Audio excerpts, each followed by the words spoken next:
We are Gathering of the Geeks, a podcast and YouTube show built around the things we as geeks all love. Hashtag we gather on Sundays. Thank you for checking out the one after our break. I am one of your hosts, Emmet, and I'm joined by the Ted Lasso to my coach beard, Chris Evans. Chris, how's it going tonight? Going pretty good. How about you? Doing well. Just before we get started, I want to let you guys know that Gathering of the Geeks is available on YouTube, obviously, and wherever you get your podcasts. Just search Gathering of the Geeks, and you will find us. Chris, it's been a bit. 2 weeks. We took last week off. Yeah, well, we took, this is the start of the second week. So it was only 1 week. We took last week off. And we just decided this week we're going to have no main topic. We're going to still talk about our polls, but I think we're going to fill up most of our time because it's been so long talking about what we read, what we watched, what we got into in our week off. Obviously, we're going to talk about it a little bit at the end, but we do have our moon nighting episodes on the audio version where you get your podcast, where you can check out all that stuff. So that's kind of what we've been doing in our last week, was kind of getting our first episode out. The second episode out just came out earlier today, so you guys can check that out as well. But Chris, what else did you get up to recently? It's been kind of a busy week for me. Because I can only do so many Moon Knight watches in a day. So, I was sick for a bit there and I didn't have a lot of time also. But I did manage to catch up with some things. Probably the top thing I read recently was the first issue of Immortal X-Men from Marvel. That was just a great book. A lot of fun. It's focused on Sinister, which automatically I'm there. Of course, you're his best buddy. I wish I was. I think we'd be a cool team. I don't know how that would balance, though. I really don't know. No clue. But, so that was the highlight of the Marvel books. Of course, I read Moon Knight, the new issue of that. I believe number 11 is what it was. That was very, very good for this week.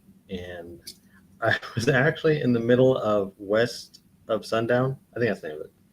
Yep. Before we started our book club earlier, and I have to finish that later, but that's really interesting. Did you read that? Not yet. I got it from my shop. I won't be able to get it for a little while. Okay. But I'm really excited about reading it. I think Cookie in the comments also picked it up. I'm really excited to dig into it. Thank you so much, Cookie. I'm really excited to dig into that one. It's getting a lot of hype. I think as soon as the book was released, I think I saw somewhere, maybe it was on your Twitter account, somebody was mentioning that it's already going back for a second print. So it's pretty popular amongst the kids. Oh yeah, the kiddos know. It was like flying off shelves from what I understand, because it's horror and it's Western stuff, which for some reason just go together beautifully. I don't know what it is, but something about it just works. Like anytime there's a horror theme thing in the West, it's great. Like I don't know if you remember the Red Dead Redemption zombie story. Yeah. How much fun was that? But I got to finish the book there. I'm like right in the middle of it. It was really, really interesting from what I read. And I did finally tonight, I got to read Little Monsters number 2, which I was really excited for. So I'm glad I got a chance to sit down and read it. Yeah, what did you think about that? What did you think about the second issue? I liked it, but there are so many characters. Like in the first issue, it didn't bother me. But in the second issue, this one, I was like, well, who is this? Why is this? Who is this kid? And I don't know if we need all these children. So I'm thinking they're just going to start getting killed. That's my guess. They're going to start killing them off. Well, yeah, it's interesting too when you find. Yeah, that's. Wait a second. It's an interesting. It's an interesting thing about, you mentioned that there's a lot of characters and how much change one character in particular happens, or how much change happens to this character in that issue. Yeah. I think it's Billy, or I think it might be Billy. Yeah, it's Billy. What happens? It focuses on Romy and Billy. That's right. And what happens to Billy is an interesting thing, kind of a realization about, what they can do, what they should be doing. What they can and do. Then, what they can do. And then an introduction of a whole new character as well is very interesting. Like you said, there's a lot of characters to begin with, and we get introduced to another child. Yeah, exactly. Maybe a real child, though. I don't know. Yeah. So yeah, it'll be interesting going forward. I actually liked the second issue a lot more, or I didn't like it a lot more. I liked it better than the first one. Oh, did you? Yeah, I liked that we actually saw some more horror elements. There was more blood, more actual vampiring stuff, Mm-hmm. and also the change of that new character coming in. I thought was interesting. After that first issue, it was just like, okay, this is our crew. This is who we're going to be dealing with, and I didn't expect there to be a new one added in so early into the series. Yeah, because the first issue introduces basically a whole orphanage of vampire children, and That's then right. I mean there wasn't really much room for the story. So this Mm-hmm. I was gonna call it an episode. This issue really does move it forward, and we get some of that story. And it's really I liked it a lot. It's kind of like I imagine this would serve as a prequel to the Lost Boys or something. Yeah, that's right. That's kind of the vibe I get. Like, oh, this could have been how like David started with Bill from Bill and Ted, or was it Ted? I don't know which one is which. I forget. But yeah, Yeah. the Little Monsters was really good. I'm really enjoying that. But I like Tim Seeley. I think Tim Seeley is a great writer, and he Mm-hmm. excels with the darker stuff. Like, have you ever read Hack Slash? No, I haven't. No. Hack Slash is it's an indie comic about a it's been since I read it, but it's a woman who teams up with like a monster to kill other things. Hmm. And it was Hacking and really well slashing done. along the way. A lot of slashing, yes. It's very violent. It was a great comic, and I think that maybe is what started Tim Seeley and like put him on the map. I could be wrong, but and then in recent years he's done a lot of vampire stuff. Mm-hmm. He's done a ton, and it's kind of seems to be a place where he's comfortable. And why are we talking about Tim Seeley again? I confused myself because I was thinking about West of Sundown. Sorry. Okay, that's what I thought. I'm like, sorry. wait a second, we were just talking about Little Monsters, and okay, so that's good. Yeah, I'm sorry. some people just have no, that's fine. Some people just have the knack for writing horror. Yeah, Jeff Lemire is the different writer of variations. Little Monsters. Yeah, I know. You know that. People know you know that. That's fine. Do they? I was I hope they do. confused. I confused I was myself. confused. I'm like that Euphoria thing. You're confused. I'm confused. Yeah. I'm gonna be quiet. Yeah, that's fine. I like that you're reading horror. You mentioned West of Sundown and Little Monsters. Mm-hmm. I went back and started reading the book from what's his last name? Oh, David Dastmalchian. He was Polka Dot Man in Suicide Squad. Oh yeah. Yeah, he wrote the Count Crawley book that just came out a little while ago. What is Count Crawley? Count Crawley, he wrote, he did. So I'll start at the start. Back in 2019, he wrote a book called Count Crawley, Reluctant Midnight Monster Hunter, which is about a girl who gets fought. She's a news anchor. She's an alcoholic. She gets drunk on air and is about to get fired, but her brother is like the boss at the news station or whatever.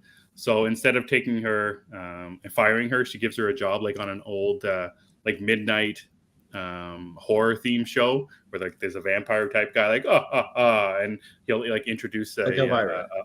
Elvira, exactly. So she gets that job, and eventually that leads into her being a monster hunter, actually dealing with like there's a guy looks like Frankenstein. She has to kind of solve a little mystery there. That sounds fun.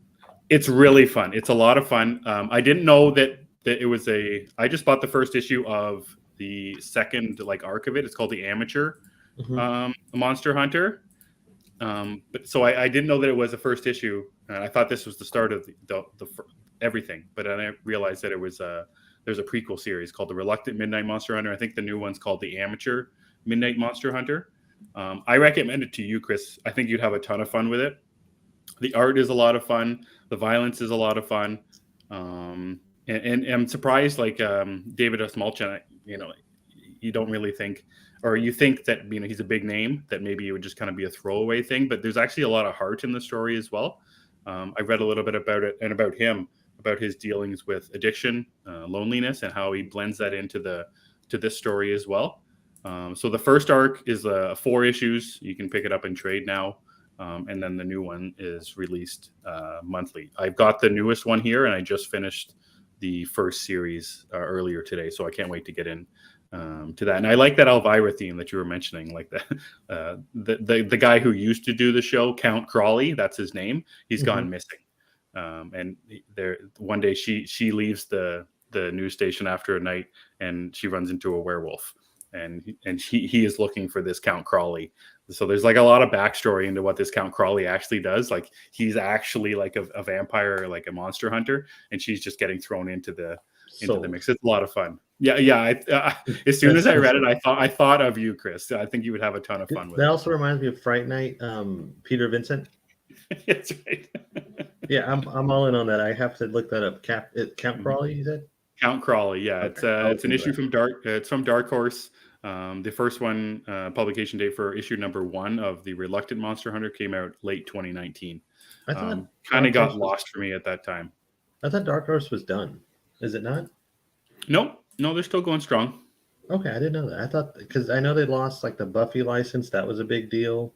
And didn't they have Star Wars for a while, but that went to Marvel? That's IDW you were thinking of. Okay. Yeah. This is somewhat true. Exactly. I didn't mention vampire, I don't think, but I mentioned werewolf, Frankenstein. I figured that was enough for Chris. Yeah, I'm still good. Werewolf, I'm cool. That's right. There was an Elvira type link. I'm in it. We're good. That's right. That's what I was thinking. Twice. That made me think of something. I'll just ask you now. What do you think about the Munsters movie that Rob Zombie's making? Yeah. I love the Munsters. Like I like them more than the Addams Family, which I know is not a popular opinion, but I adore the Munsters. I have since I was a kid, I think. Yeah, I don't like it. I like. Sorry. Yeah. No, go ahead. I like The Devil's Rejects a lot. I think it's a really great horror film, and it's a bizarre one. It's well written, directed, all that stuff. It sounds great. But then his Halloween movies did not hit for me at all. And I love Michael Myers. The Halloween franchise is top of the food chain for me as far as slashers go. It's that and Scream. And I've seen like the cast photo, and no. What about the pictures and everything? I know nothing about the Munsters. Okay. I'm on the opposite side of it. It's not that I don't like the Munsters. I just never watched it. I'm a huge Addams Family guy. So from the pictures that I've seen of the set photos or character photos, what is it that's not hitting for you? The cast. Okay. The actors? Yeah, I'm like Sherry Moon Zombie as Lily. I get it. And I'm going to see the movie. I'm going to see the movie. I'm going to be excited to see the movie. But I'm not thrilled about the casting choice of Sherry Moon as Lily, just because I haven't seen anything where she like is good. I don't want to be mean, but No, mean. She's terrible. Okay. And there's a few other things. I just don't like that. And I don't really understand what it is. Like, is it going to be a comedy? Is it a horror? I don't understand what it is. And it's an interesting thing. As soon as it was announced that Zombie was doing it, I kind of said, okay. And I'm like, okay, don't cast your wife. Don't cast your wife. That was my one thing. Or if you're going to, don't put her in the family. Make her somebody else entirely. That was my one thing. Please don't put Sherry as Lily. Please. Yeah, because everything we've seen her in, she's whiny. She's very a one-dimensional person, especially in the Devil's Rejects. But I don't mind her that. House of a Thousand Corpses. I just can't stand her. I can't. I'm real, and it's kind of tired. I don't know if this is a weird thing. It's tired to just cast your wife, your husband, your whatever in everything that you do, just because. Well, I'll tell you, this feels like it just because. Just because, and hey, you like dark stuff, I like dark stuff, let's do it. But I can understand if his wife is like Meryl Streep, or like now there's a couple, Rob Zombie and Meryl Streep. Well, yeah, I mean Martha Stewart and Snoop Dogg are friends, so it's not really out of the realm of possibility. If she was a capable actress, fine, let's see it. But yeah, I have really little to no faith. I had more faith before I found out she was cast. And I'm not putting all the blame on her. It's the whole cast. I'm not familiar with them.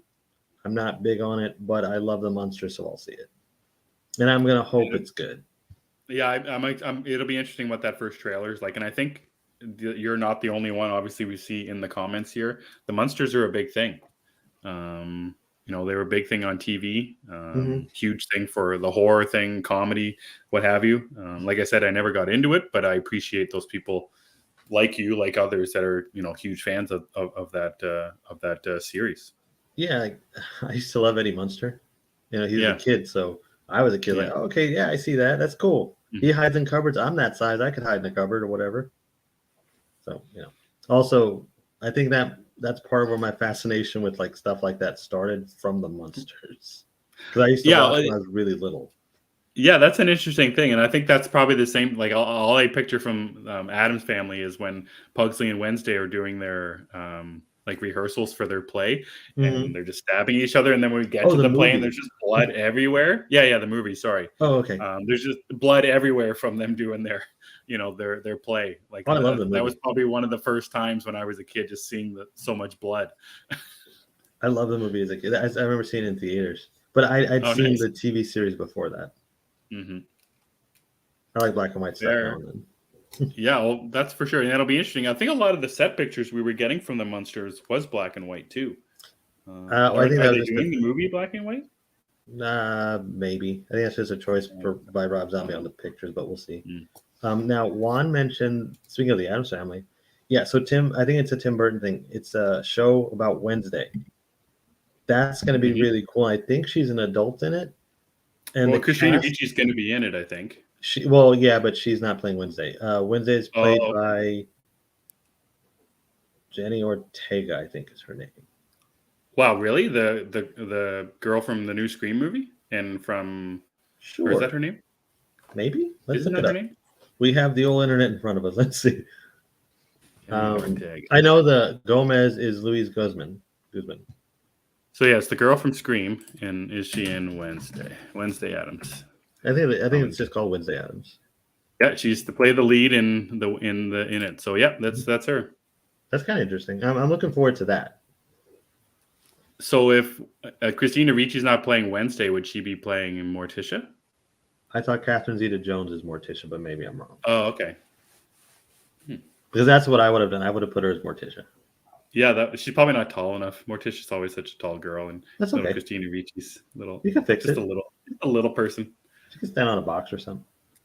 That's right. Movie magic. I mean, Tom Cruise in Interview with the Vampire, they had to put Tom Cruise on a box anytime he was next to Brad Pitt.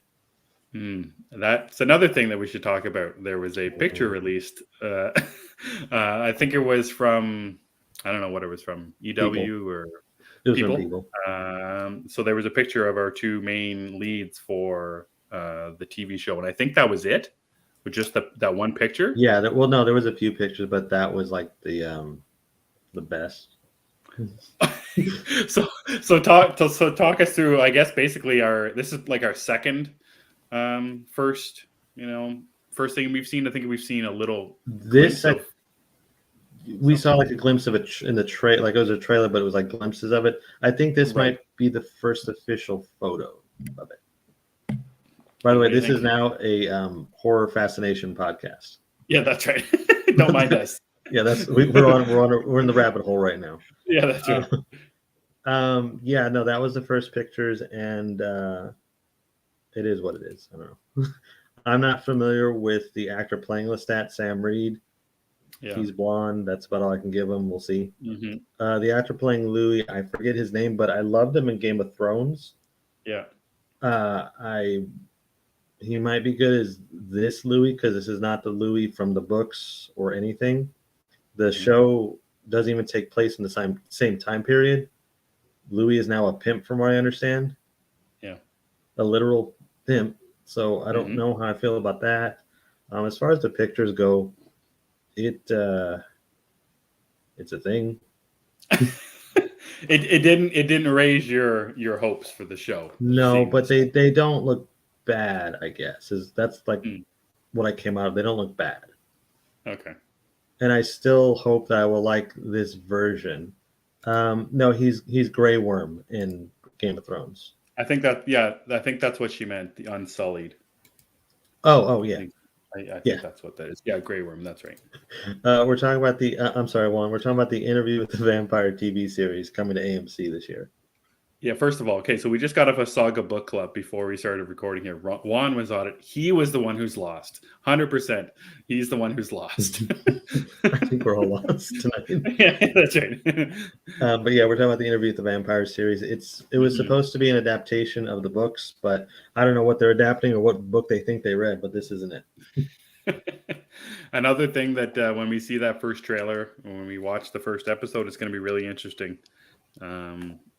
What happens and what people like you who are such huge fans of it, how it's gonna shake out with them. Because I mentioned this on our the first episode of our Moon Knighting with Aaron and you, who are such big fans of Moon Knight, and how they're making changes to that character and it's working in that sense. And I wonder about the Munsters Interview with the Vampire, how it works in that sense as well.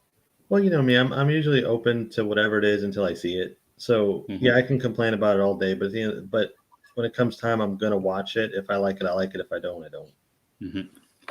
But I hope for the best, even if it doesn't. Always hope for the best. I always hope for the best. Yes. My sign is buried under toys, so I can't get it. Yeah. But, oh no. Believe. Can I get? No, I don't think I can. No. I don't want to drop stuff. What about? What did you watch? Anything this week, Chris? I've been catching up with Succession. I've been watching a lot of Succession. Oh, good. Yeah, I'm in the middle of season 3 now. It is intense. Yeah, that's a word for it. What has just happened that you can yeah, so is Kendall had his birthday party yet? No, I've not seen Kendall's birthday party yet. Okay. I'm guessing that's a good one. That's where never mind. Kendall just walked out on an interview. Oh, okay. Yeah. That was something.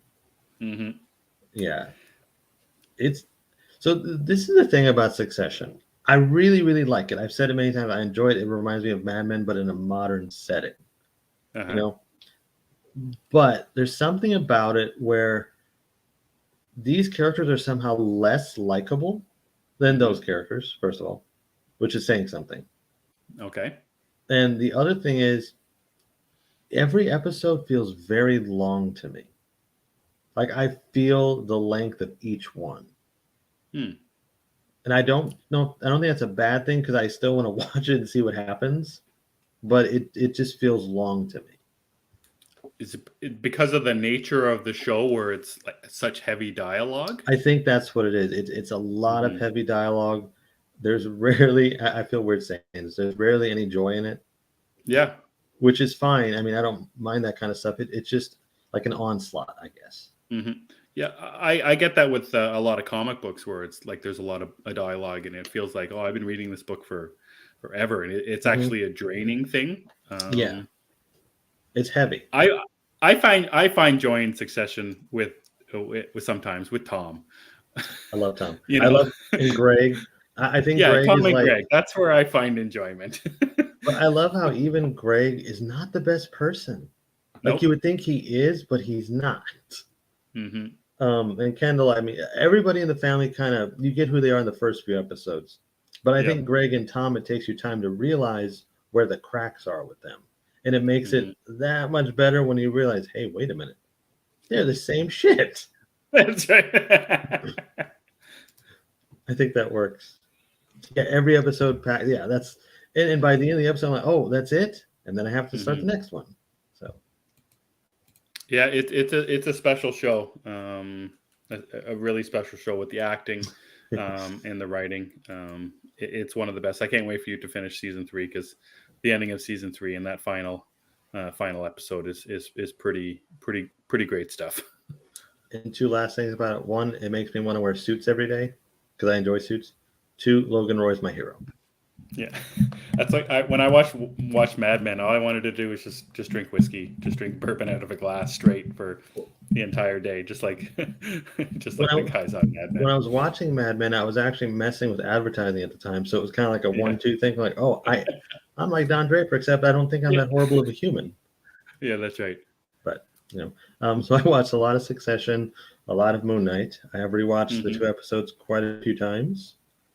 I haven't watched any movies really. I've watched pieces of movies. I was watching Oscar earlier while I was reading comics. I was catching on. I had that in the background. Sylvester Stallone is made in like Oh, 91. right. Okay, I know what you mean. I can picture the movie poster. Yeah, he's like hanging down from a window or something. Yeah.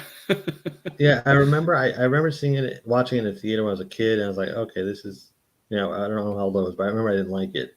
And as an adult, I was watching like who, and I was like, this is not for me.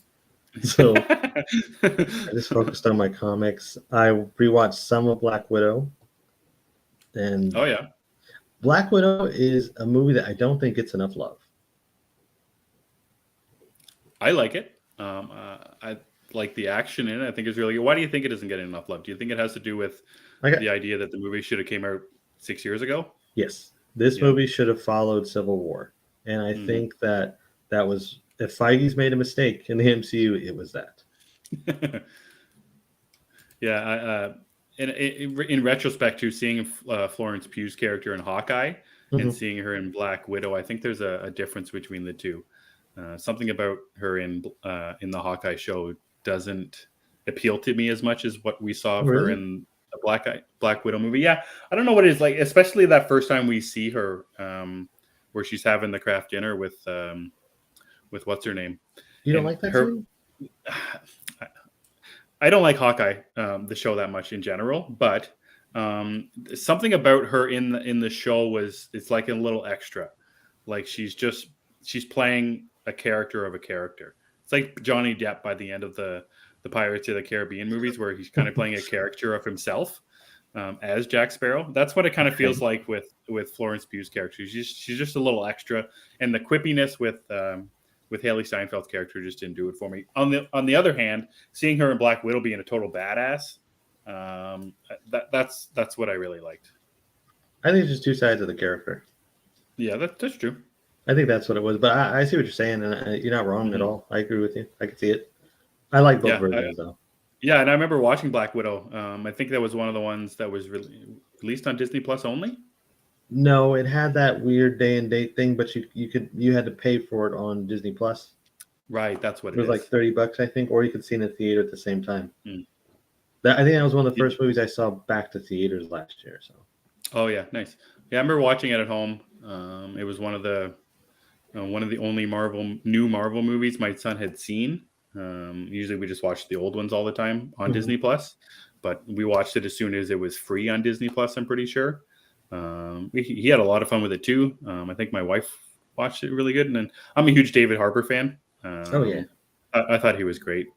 And yeah, it's a bummer about the Scarlett Johansson thing. After that, she kind of got into a messy situation with Marvel about money owing and all that kind of stuff. And like you were saying, the movie should have came out years and years ago, long before it did at this time. But that's all hindsight. Yeah, at least now. it's good. I really enjoy it. Yeah, I agree with you. I liked it too, more than some others that I had seen. I'm also I'm a pretty big, or I have been for a while, big fan of Scarlett Johansson. Yeah.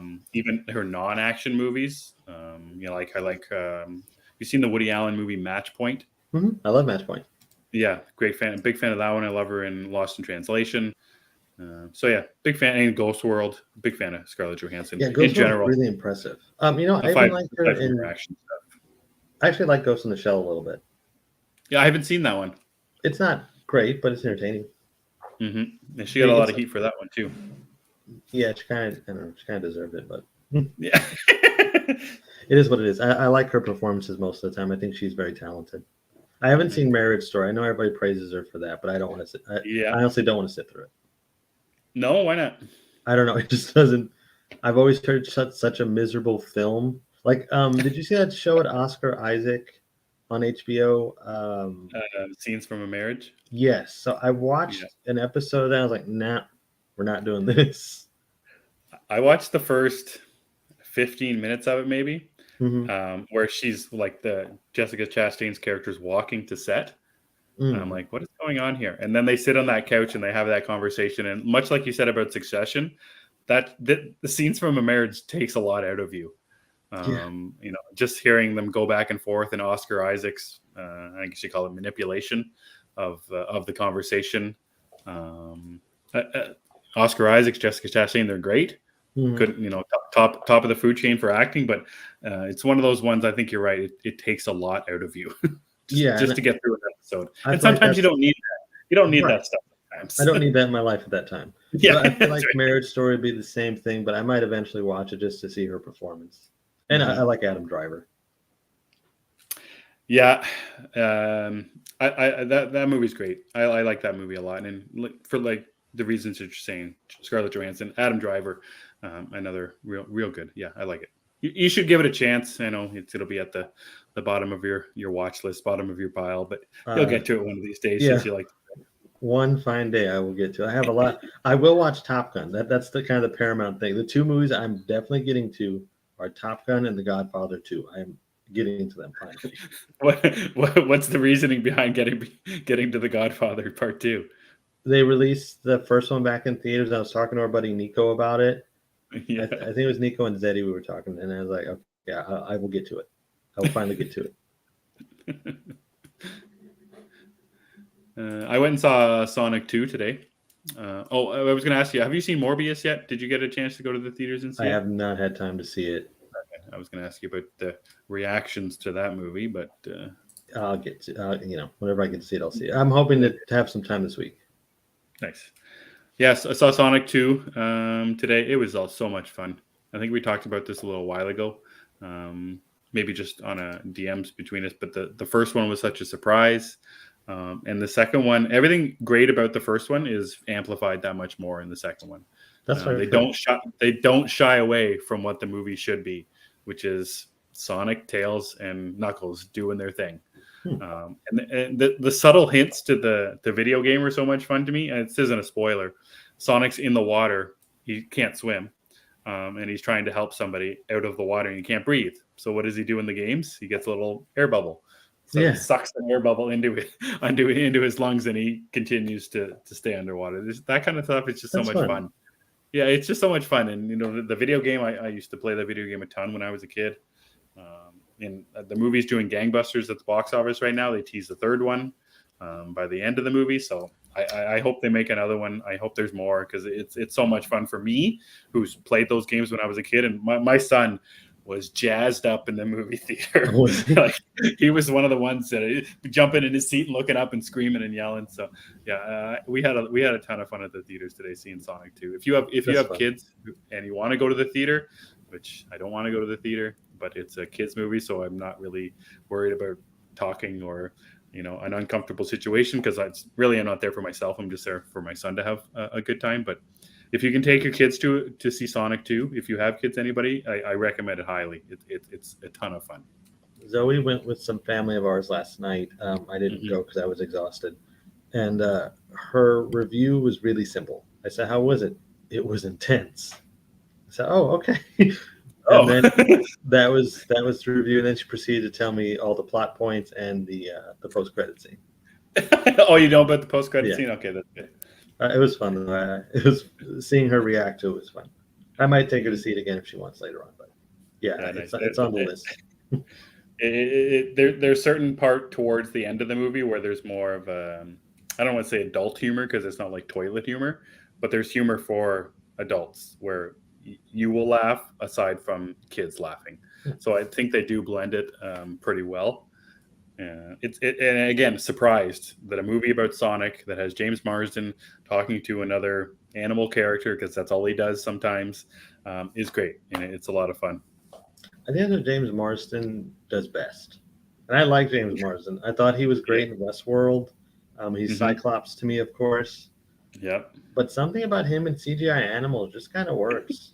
It's a weird thing, but it does. It just works. I don't even like Hop, but I like him in it. Agreed. It just works. Like some people are born to be Batman. Some people are born to talk to CGI animals. Some people are born to talk to CGI animals. He is one of them. I think that's hilarious. It's true, though. I don't know what else I read or watched this week. Sports are a big thing happening now in my household. Baseball season just started this past weekend.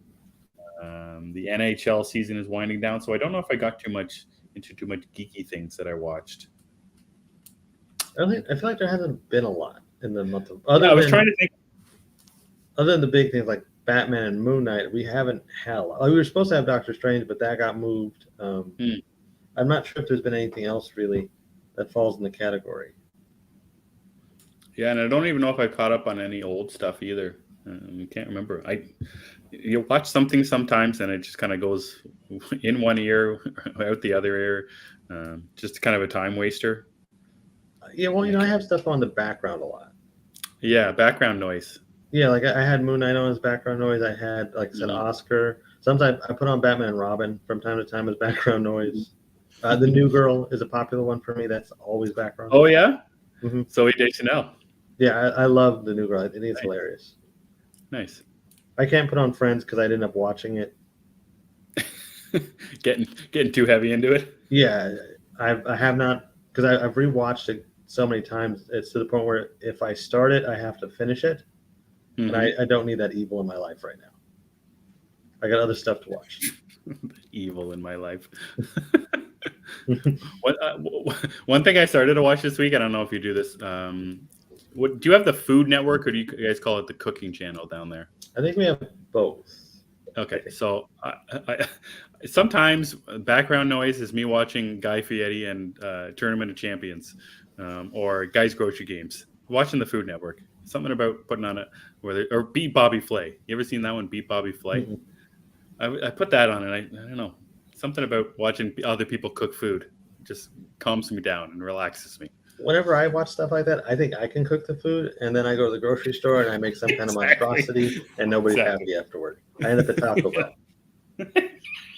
So it's best for me not to watch any kind of cooking show. What I did like, did you ever watch the show Restaurant Impossible? Yeah, the one with like the Robert big military looking guy.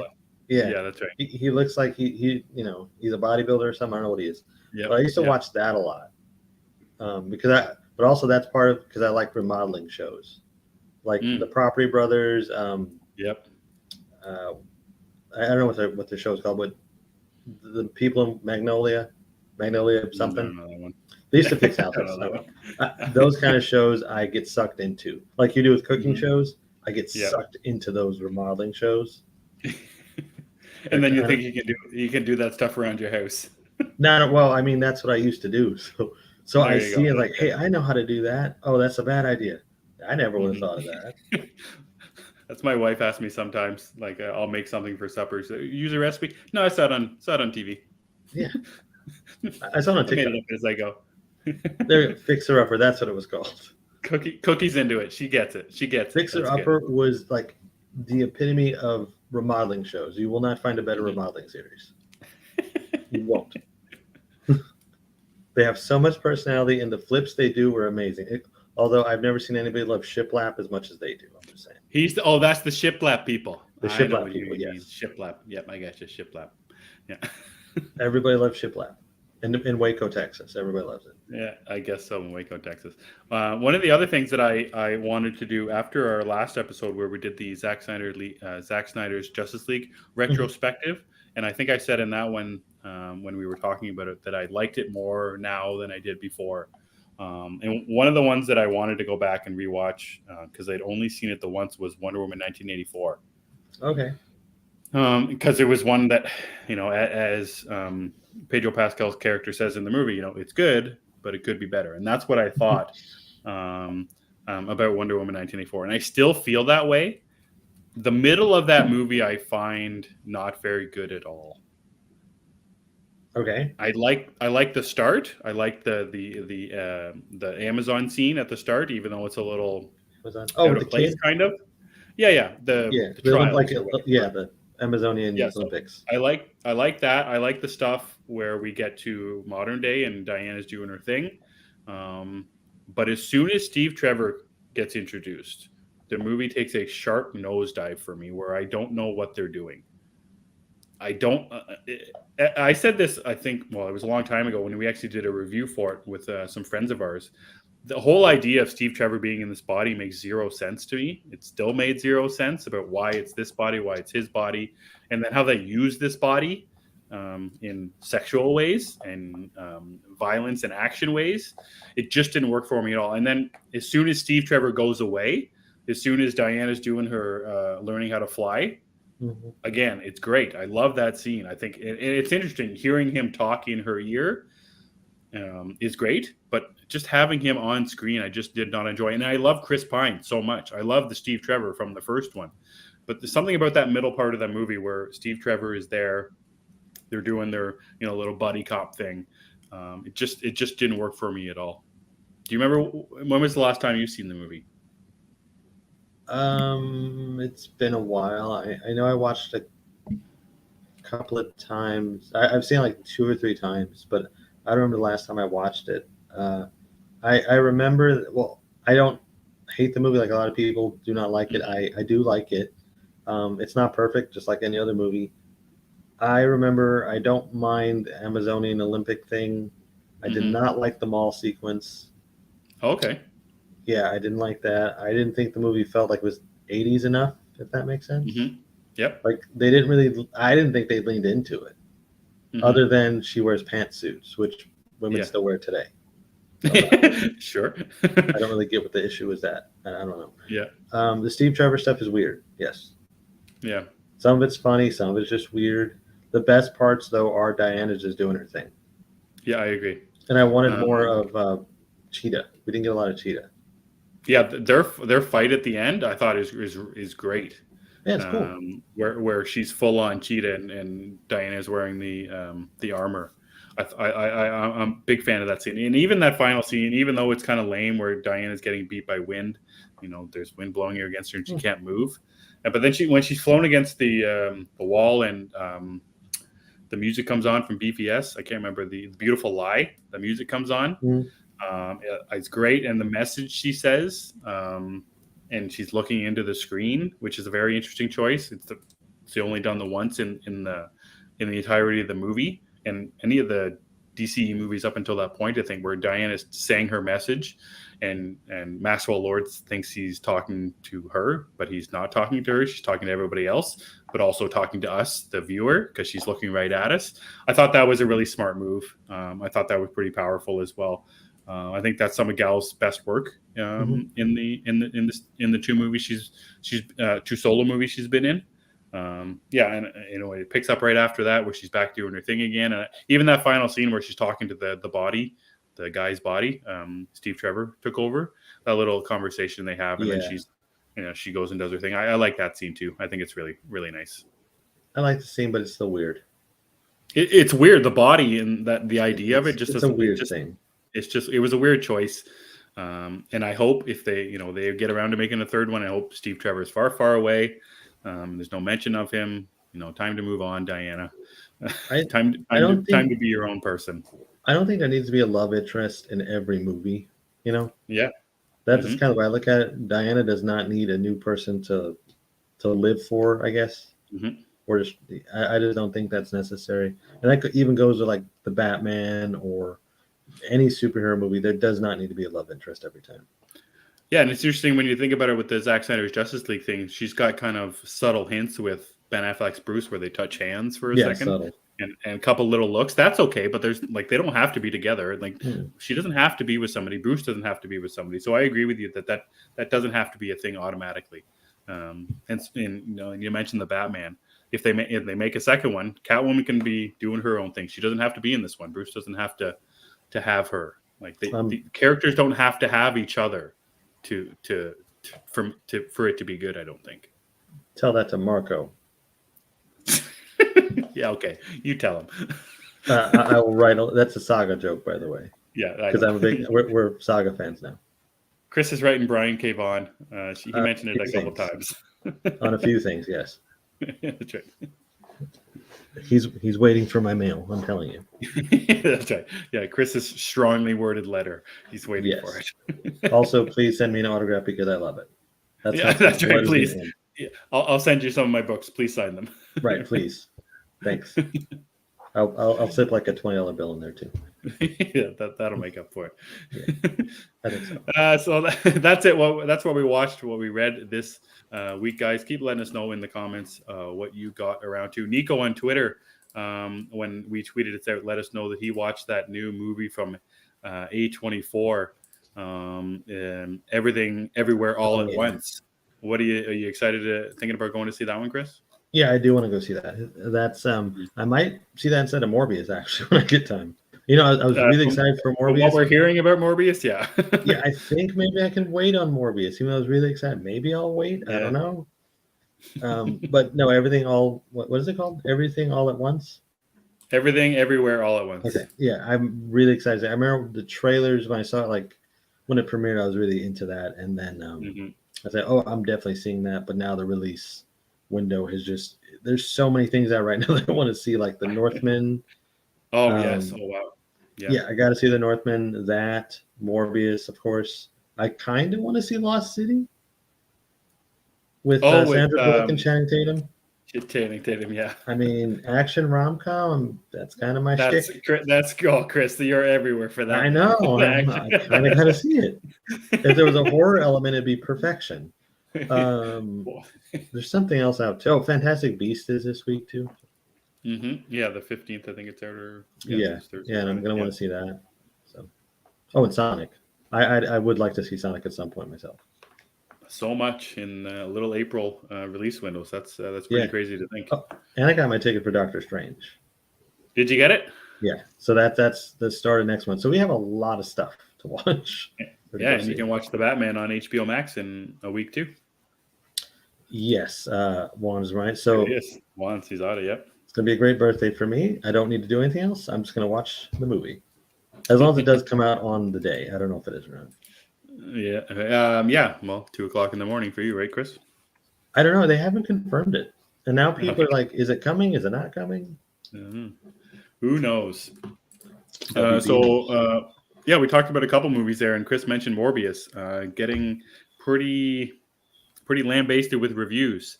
So it's interesting that our poll this week is about reviews. With Morbius getting absolutely slaughtered by critics, I got to thinking, do reviews matter to you? Obviously, on this show, we review things that we watch, and we give our likes or dislikes. We do a show, Moon Knighting, where we talk about what we liked, what we didn't like about Moon Knight. So reviews matter to us because we give them. But do they matter to you guys? We wanted to know. Pretty simple. Yep. No. Sometimes. And I like pizza, Steve. Chris, you it almost felt like a throwaway answer, but that was the second place winner for reviews. So before we get into it, Grabs to somebody and Cookie put out some comments. Yeah. I want to highlight theirs. Yeah. So Grabs right away says everyone is a critic now. You can't scroll the Twitter timeline without seeing thoughts on everything from cinematography to soundtracks of a film. Throw in the inevitable comparison to something they either love or already hate, and it's too much. I liked it or not will suffice. And Chris, you follow up to Grab's comment with you enjoy reviews from people that you know more than random critics. And Cookie followed your reply up with, I never listen to critics, but if a friend tells me something is bad, I'll believe it. Either way, I watch anything I watch anything I was interested in seeing at some point. I adjust expectations accordingly. So, Chris, what are your overall thoughts about reviews? Reviews are everywhere. Every major, every minor, every Joe Blow on the street has an opinion about something new or old. Do you find them useful is kind of the thing I'm getting at, though. If you read a review from somebody from the Hollywood Reporter about, they say Moon Knight is bad, does that affect you in some way? How do you find reviews useful from the best, Roger Ebert kind of people, or from friends that you know? I like pizza, Steve. I like pizza, Steve. That's a multiplicity quote, by the way. So for me, reviews are a sometimes. It depends who's doing the review. So no, like a Hollywood Reporter or, like you said, a Roger Ebert kind of thing. Not really. I don't really pay that much attention to them. I'm interested in what they think about it, but it's not gonna sway. Like, first of all, I'm gonna see it out of the way. That's paramount. Right. Whether they say it's crap or not, I've sat through some crap on my own judgment, and but at the same time, if there's something I'm not planning on seeing, like the best recent example is my mind just went blank. The Kevin Costner movie. If you build it, they will. What is it called? Field of Dreams. Oh, Field of Dreams. I hadn't A watched. movie from 25 years ago. What are you Well, talking about? I'm just saying. For me, because I watched it recently. I get it. I hadn't watched it before, and Grabs and I were talking, and he said you should watch it. It's a great film. I was like, okay, I'll check it out, and I did because I trust Grabs' opinion. He's like, I think you'll like it, so I did. I checked it out. But if like Joe Schmo on Twitter tweets at me, hey, you talked about the Munsters, you should watch XYZ. Yeah, I'll get to it, but probably not anytime soon. That's kind of why I'm with reviews. If it's somebody I trust, I'm more into it. Or somebody I know even. I think that's the important thing. In general life, trusting something from somebody you don't know, whether it be a review or anything, isn't the smartest move. Right. But trusting people you talk to every day, who have your same sensibilities, and I think how you review something is different as well. That too. If you don't like something and all you do is lambaste it, if you put it down over and over again, like that review won't matter to me. Juan says it here. I go with Zeddy, Nick, and Chris and Ian and my gut. That's pretty much all I need. Sometimes, I know what kind of movies Nico likes. I know what kind of movies Zeddy likes. I know what kind of movies you like. So if you give me a review about a movie that you like, or movies or genre that you like, that's going to give me a pretty fair answer about what that movie is going to be like for me. As for the overall thing of reviews, for the general audience, like the Roger Ebert thing, people watch that show all the time or read reviews all the time. They look out for reviews. Mm-hmm. Sometimes reviews are used to, and thinking about embargo dates. Like you can release a review 3 weeks or 2 weeks before something comes out, building the hype. Or you can release it the day before, trying to hide what's happened. So reviews are used strategically by studios, by people writing them to either amplify or make something a little bit smaller attention-wise.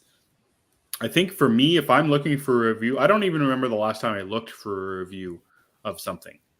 I don't go looking for them, but it's going to be real simple. I look for people who I trust. Mm-hmm. I watch Nico's TikTok every time he puts out a review for something. Anytime Zeddy wants to tweet something out, I will read it. I will like it. I will talk to him about it. I will talk to you about movies, Monster on here. You're the Monster guy. You tell me whether it's good or not. Interview with the Vampire. You're going to tell me whether or not it's good or not. If you don't like it, I may like it, but I'm not going to, take the review. If you say Interview with the Vampire is good, I'm going to watch it right away. And you mentioned this, but if you say it's bad, I'll get to it eventually. It doesn't affect my things. And, we mentioned this, we usually mention it. If you like something, like it. You don't, if somebody doesn't like something, fine. That's kind of a personal preference for everyone. That's pretty much our mantra here at Gathering of the Geeks. Like what you like. Exactly. So I sometimes I don't like how reviews are used to, and we mentioned this when we talk about award shows. Just because a review says it's good doesn't mean that it's good. It means that person who watched it or read it didn't like it. It's going to be all about what you think of the movie. What's your own personal review? In saying all that, we do a show talking about we review things. So please care about what we're talking about. Please care about what we're saying. We're friends, and we take your thoughts to heart as well. Lauren, she writes reviews all the time. I'll read hers because I value her opinion. We do a saga book club with a whole bunch of people. I value those people's opinions about the book. What they think of the book ain't going to change what I think about the book, but hearing a different perspective on what they think is important too. I think it just kind of comes down to how familiar you are with the people that you're getting these reviews or opinions from. I think that's really what it is, because I can read a review about Saga, but I'd rather hear you guys talk about it. And I have looked for reviews for certain things before, just because I'm curious if we even have a similar opinion, if I'm looking at a Hollywood Reporter review or something like that. But generally, like you said, if it's not from somebody I know, I really don't care. Also, I like the conversation that comes from talking to a friend or somebody I know about something. You know, that even if I don't like it and they do, or vice versa, you know, you respect your friend's opinion and you talk about it. You see, you know, what did you like? What didn't you like? Well, this is what I like. You know, it's a good conversation to have, and I think that's kind of it's part of it. It's just fun. Yeah, I think that's a good way to put it. Reviews can be fun because the conversation can be fun, and like you said, that's more important to me, and that's why we're doing the Moon Knighting show. We're not just saying, Aaron, do you like it? Chris, do you like it? We're talking about it. We're engaging with each other about it, and Juan's going to mess it up here. I can see. No, Juan does do this, though. I love it because he wakes up. I think do you wake up at 5 a.m. Juan to watch it? Because he goes to work early, so. You watch and I get the message, and it's fun to wake up to. So they matter and don't matter, and I think that's kind of what we're saying. It matters who gives them, and matters how you give a review, and how they're out there, made, or how they're written or said. Exactly, and like I said, reviews are everywhere. They're not going away. They run businesses. They create clicks. They are, on the little poster that you buy. There'll be a little blurb from a review in the back of a book that you read. There's little reviews everywhere, so they matter whether you think they should or not. I want to be a blurb. I want to be a blurb on the Munsters poster. She's no Meryl Streep. Yeah, that's right. I want to shout out a friend of ours, Tara, who writes for the GWW and a good online person on the trade paperback of a Righteous. Oh, I can't remember the book. Righteous Kill. It's an image book. No, I got to look it up so I don't screw it up. Righteous Vengeance. I can't remember. Oh, that book. I know what you're talking about. She's a blurb on there. Righteous Thirst for Vengeance. In the trade paperback, there's a blurb from her review that she wrote for the GWW, which, like you said, Chris, you want to be a blurb. I don't know anybody who's ever been a blurb inside of a book. So Tara, if you're watching this on a replay, or if anybody knows Tara, make sure you shout her out just for that. It's a very cool thing to be in a major book like that. So it matters. They matter, whether you want them to or not. And you could still like pizza, Steve. Yeah. So I didn't get this joke. I thought it was just you being Chris because you didn't know a fourth answer. No. Multiplicity with Michael Keaton. Yeah. Yeah. And it was just me because I didn't have a fourth answer. But still, I like pizza, Steve. So there's no poll up on our account as of right now. Maybe there'll be one tomorrow. A little Monday science poll. So make sure you just hit us up on the Geeks or not. No. We're not doing the poll because next Sunday is Easter. Right. So we won't be around to discuss the poll. So yes, we took a break, and now we're going to take another one. Sorry. Yeah, we're sorry. We're taking half the month of April off. So yeah, no show next Sunday, but you can hear our voices on Sunday where we review episode 3 of Moon Knight. Because it goes with Easter? Moon Knight. It's about resurrection. Yeah, that's right. It kind of is. So you see, if you connect that Mark Spector's resurrection into Moon Knight, it is just like Easter. Just if you're like Jesus. Yeah, if you're religious, yes. So don't fret, guys. We'll be back to our regular schedule programming. We just got to get over a couple of odd Sundays, and you can blame Jesus for this next one where we're not coming around. And saying all that, Chris. That's right. Or yeah, that's right. Why don't you plug what else you got going on, man? Plug your Twitter. Where can people find you? Where can they interact in a nice, calm, and peaceful way with you? I mean, I like calm, peaceful ways. You guys can follow me on Twitter at thatchris70. But as always, I prefer you guys follow the show at G of the Geeks on Twitter. Emmet knows the YouTube stuff. You can follow me on Twitter at EmmettDavis7, but you can find Gathering of the Geeks. We are available on YouTube and wherever you get your podcast. Just search Gathering of the Geeks, and you will find us. Make sure you like and subscribe. Also, we're getting some more people downloading our show on Apple Podcasts and Spotify. So if you do that, hit us up with a comment, a review, and we will read it wherever we want to. But whether it be on this YouTube show or on our audio feed only. But a review would be nice as well. Just like and subscribe. That's the important thing. And as always, thanks for checking out the show this Sunday. Juan, Eric, Cookie, and Lauren in the comments. We love having you guys around. And to those who are watching it on the replay, thanks a lot. Make sure you hit that like button and throw us a comment in as well. We will get back to you there. In saying all that, for Chris, I'm Emmet, and we gather on Sundays. Later, Gators.